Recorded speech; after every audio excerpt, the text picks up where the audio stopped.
جی، یہ مسئلہ ویسے میں کئی دفعہ سمجھا چکا ہوں، مگر پھر بھی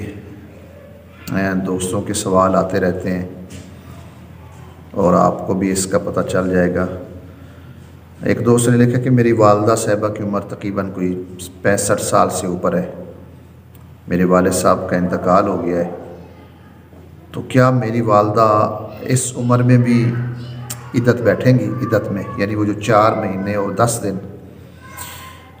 جس کا شوہر فوت ہو جائے اس کی جو عدت ہے وہ بیٹھے گی میری والدہ کے نہیں، کیونکہ ان کی عمر 65 سال ہے۔ تو اس میں شرعی طور پر عمر کا کوئی تعین نہیں ہے کہ اس عمر کی بیٹھے گی اور اس عمر کی نہیں بیٹھے گی۔ سب سے پہلے یہ یاد رکھیں کہ کسی بھی عمر کی عورت ہو، خواہ وہ 25 سال کی ہو، 35 سال کی ہو، 40 کی ہو یا 70 سال کی، جس عورت کا خاوند فوت ہو جاتا ہے شرعی طور پر اس کی عدت جو ہے وہ 4 مہینے اور 10 دن یعنی 130 دن آپ گن لیں، 130 دن یہ شرعی طور پر ہے۔ لیکن اس کے ساتھ ایک اور عدت ہے، وہ ہے وضع حمل کی۔ اگر وہ عورت حاملہ ہے جس کا خاوند فوت ہوا ہے، اگر وہ حاملہ ہے، حمل میں ہے، اس عورت کی عدت جو ہے وہ وضع حمل ہوگی، یعنی کہ جب اس کی ڈلیوری ہوگی،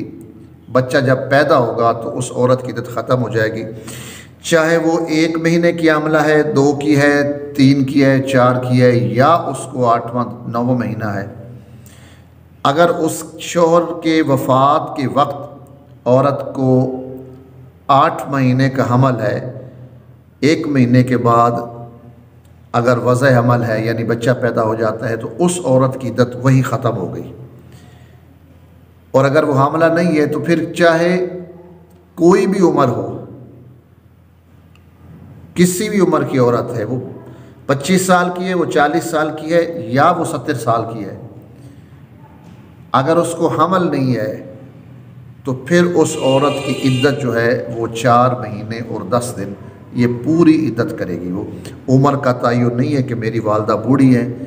اس عمر میں کیا کہ ضرورت ہے عدت کرنے کی، تو نہیں، یہ شرعی حکم نہیں ہے۔ یاد رکھ لیں، اگر تو عورت حاملہ ہے تو پھر اس کی جو عدت ہے وہ وضع حمل ہے، جب بچہ پیدا ہو جائے گا عدت ختم ہو جائے گی، چاہے وہ 4 مہینے کی حاملہ تھی، پھر اس کو باقی وہ جو 9 مہینے ہے اس کو وہ عدت پوری کرنی پڑے گی، وہ 4 مہینے اور 10 دن پھر اس کی عدت نہیں ہے۔ اللہ تعالی ہمیں سمجھنے کی توفیق عطا فرمائے، اللہ تعالی ہمیں یہ شریعت کے مسائل کو جاننے والا اللہ بنائے۔